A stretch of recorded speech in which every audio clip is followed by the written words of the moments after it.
hacer las cosas bien y que quienes tengan la competencia para hacerlo salgan al frente a decirnos cuál va a ser el camino. Y quien claramente no la tiene es el señor Bellido. Pero vamos a hablar de esto con Raúl Jacob, el expresidente de la Sociedad Nacional de Minería, Petróleo y Energía, y está esta mañana con nosotros. Bienvenido. Sí, buenos días, muchas gracias por la invitación y un saludo a toda la audiencia de su programa.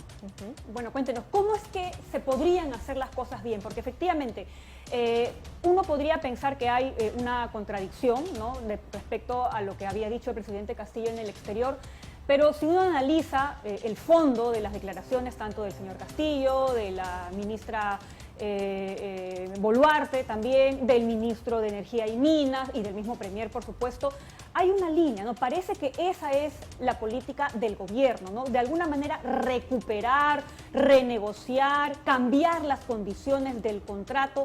¿Se puede o no se puede hacer? Siempre se puede conversar entre las partes. Eso es algo que en todo contrato siempre queda abierto, ¿no? Ahora, lo importante es ¿para qué?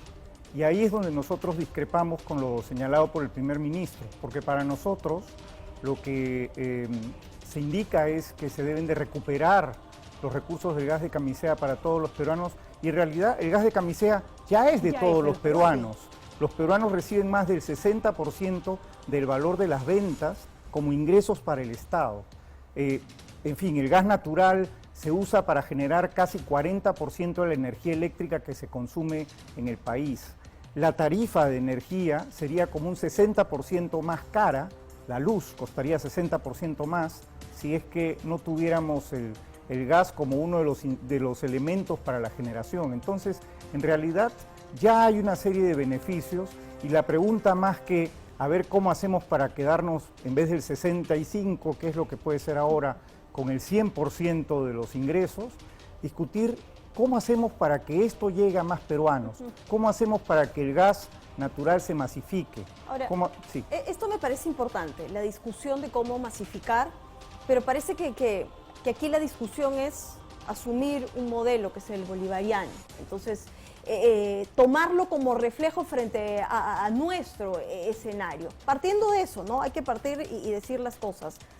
¿Cuán sostenible es cogernos de esta idea? Y lo segundo sería el impacto de esta decisión, porque muchos han señalado que si se nacionaliza Camisea plus Petrol se iría, y en teoría quedaría Petroperú, que no tiene la capacidad técnica para sacarlo adelante. Bueno, ese sería una de las consecuencias. Lo otro sería seguramente algún tipo de medida de carácter legal que al final le costaría al país una gran cantidad de dinero, como ya nos ha ocurrido, y entonces ese no es el camino correcto. El camino correcto es, si hay alguna preocupación, alguna duda, hay que conversar, hay que ver la forma. Lo importante acá es que el recurso ya es de los peruanos y hay que ver la forma de masificar su uso, de ver que más gente tenga este beneficio. El modelo que se ha ido desarrollando en los últimos años para masificar el gas no avanza. Ha avanzado en Lima, ha avanzado principalmente porque hay un consumo industrial muy importante.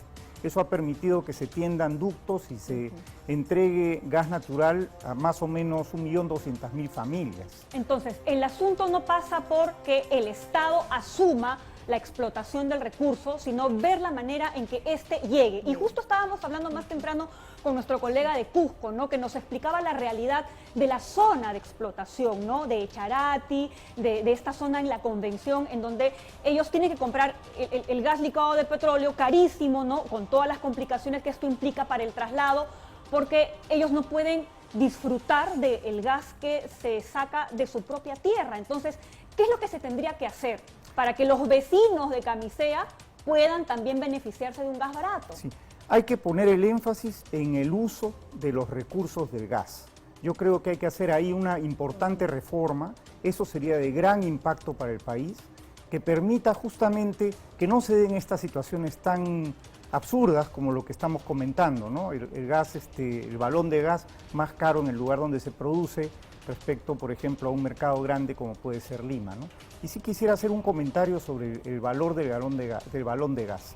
Digamos que ahora con el ingreso del gas al sistema, a la banda de precios, el balón puede haber bajado un poco. Vamos a pensar que esté en 40 soles el balón de gas. De esos 40 soles, al consorcio de Camisea se le pagan solamente 16.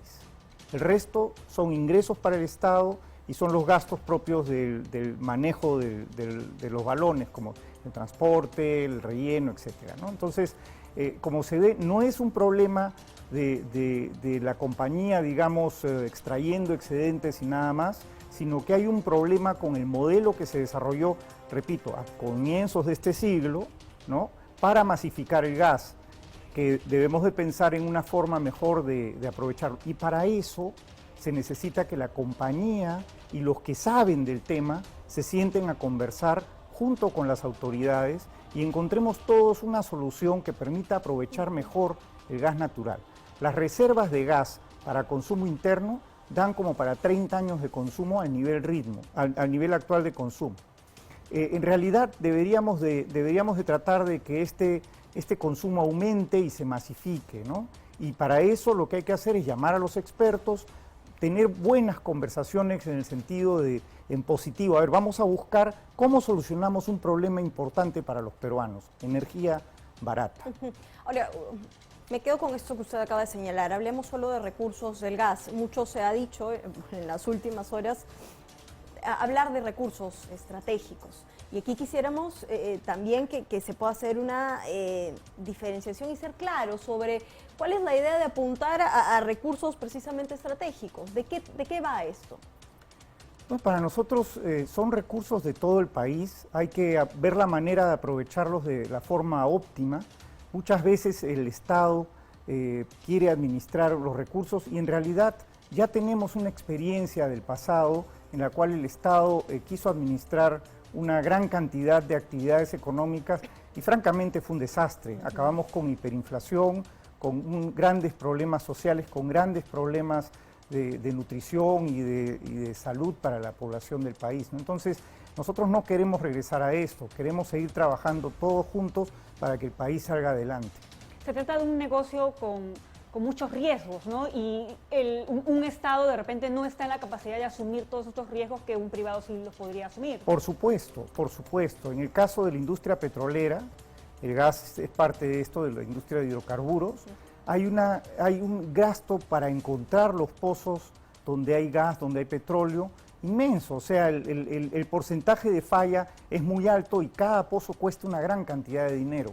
Ese dinero, ese gasto, si fuera asumido por el Estado peruano, saldría de los impuestos que pagan todos los peruanos y por lo tanto, pues se tendrían que dejar de hacer otros gastos. Y nosotros vemos lo que está pasando en este momento con la pandemia, cómo están los locales escolares.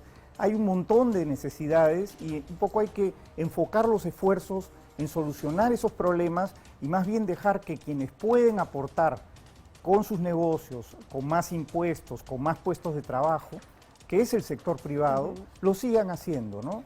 Pero con condiciones claras. En ese sentido, por ejemplo, el viaje del presidente nosotros lo vemos de una forma positiva porque efectivamente ha habido una invitación a los inversionistas a nivel mundial para que vengan al país, ¿no? Y bueno, la declaración del primer ministro no ayuda, pues porque genera una confusión que en realidad es lamentable, pero que con el mensaje o el Twitter del presidente de ayer creo que ha quedado aclarado el tema, ¿no? Ahora, se zanja el tema solo con el tuit porque vamos que no es una fortaleza del gobierno tener capacidad técnica para temas en específicos y este es el peligro o la ventana que se le abre a esto, ¿no? Usted ha mencionado, hay que tener las condiciones específicas, la técnica sería una, ¿qué más debería formar parte de lo que podría ser el camino a la renegociación? Bueno, en realidad lo que hay que pensar es más bien la oportunidad de desarrollar estos recursos y quiero ser en esto bastante claro. El gas nos sirve porque ahora hay tecnologías que permiten aprovecharlo a bajo costo. Pero en el mundo se está produciendo una revolución importantísima en lo que es energías limpias. Así es. Cada vez más los costos de estas energías son más bajos. Entonces, si nosotros dejamos este gas en la tierra por más tiempo, eventualmente ya no nos va a servir. Yo recuerdo cuando empecé a trabajar ya hace algunos años, que las compañías petroleras, en esa época el petróleo era el recurso más importante. Cuando encontraban petróleo y encontraban gas, decían, caramba, qué bueno, encontré este petróleo, pero también hay gas, qué problema, porque en esa época el gas no era tan atractivo como ahora. Estamos en el momento en que lo es. Hay que aprovecharlo ahora. Y de hecho, ¿no? En pleno siglo XXI, y también lo comentábamos, Sí. ¿no? Con todo el tema del cambio climático encima, es necesario empezar a ver también estas energías renovables, pero que también implican una inversión bastante grande para su explotación. ¿Nuestro país estaría en la posibilidad de hacer esa explotación o también se necesita la mano de la empresa privada? En realidad, en esto la empresa privada tiene mucho que dar al país. El Estado lo que puede hacer es ayudar a que ese proceso se lleve adelante. Y esto es bien interesante. Sí.